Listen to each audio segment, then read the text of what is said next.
Hey there. Ever wondered what would happen if China and Taiwan magically swapped places? Like literally swapped their physical locations? It's a wild thought experiment that could completely reshape global politics and economics. Let me paint you this fascinating picture. Imagine waking up one day to find Taiwan sitting right where mainland China used to be, stretching from the Himalayas to the Pacific Ocean. And there's China, now a small island nation just off the coast. Crazy, right? First, let's talk about what this would mean for Taiwan. Suddenly, they'd control vast natural resources, multiple climate zones, and share borders with 14 different countries. The Taiwanese government would have to figure out how to manage a population of 1.4 billion people overnight. Think about the administrative nightmare. Their efficient democratic system would face an unprecedented challenge. Meanwhile, China would find itself confined to a small island of 36,000 square kilometers. Picture the world's second-largest economy trying to operate from a space smaller than Switzerland. The Chinese military, one of the world's largest, would need to completely reorganize itself for island defense rather than continental power projection.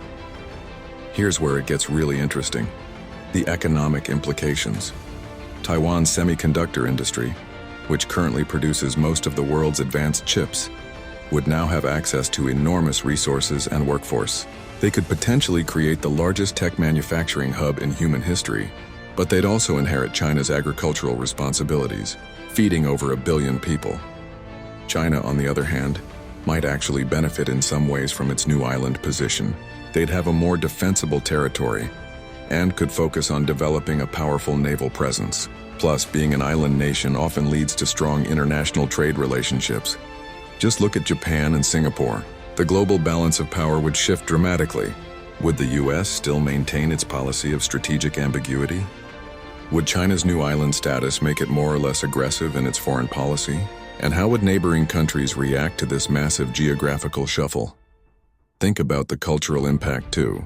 Taiwan's democratic values would suddenly influence a much larger population, while China's governmental system would need to adapt to managing a much smaller territory with different strategic concerns. It's just a thought experiment, but it really makes you think about how geography shapes national destiny, doesn't it? Sometimes the best way to understand our world is to imagine it completely turned upside down.